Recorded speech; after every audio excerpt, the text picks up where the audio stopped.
కొమరంభీం ఆసిఫాబాద్ జిల్లా సిర్పూర్ మండలంలోని రాఘాపూర్ పిట్టగూడ ఎక్స్ రోడ్లోని శ్రీసాయి వైన్స్ లో గుర్తు తెలియని దొంగలు బీభత్సం సృష్టించారు.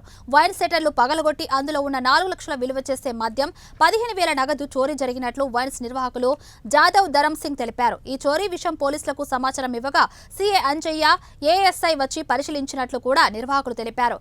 డాగ్ స్క్వాడ్స్ తో క్లోజ్ టీమ్ తో తనిఖీలు చేయిస్తానని సీఐ అంజయ్య తెలిపినట్లు వైన్స్ నిర్వాహకులు వసంతరావు తెలిపారు. వైన్స్ లో దొంగతనంపై పోలీసులు అన్ని కోణాల్లో విచారణ సాగించారు.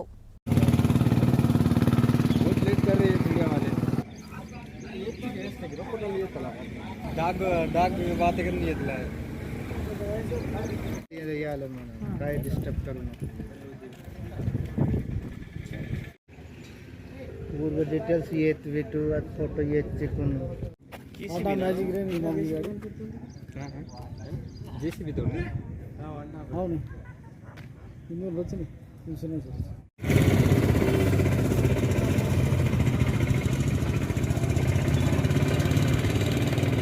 సిర్పూర్ రాఘాపూర్ రాత్రి దొంగతనం జరిగింది. నిన్న మేము క్లోజ్ చేసేటప్పటికి 13,90,000 రూపాయల స్టాక్ ఉండే. ఈరోజు మార్నింగ్ వచ్చేటప్పటికి దాంట్లోకి వెళ్ళి 4,97,560 రూపాయల స్టాకు దొంగలించడం జరిగింది. దాని మీద పోలీసులు ఎంక్వైరీ చేస్తున్నారు. అది ఏమొస్తుందో రిపోర్టు దాని మీద ముందుకు జరుగుతుంది.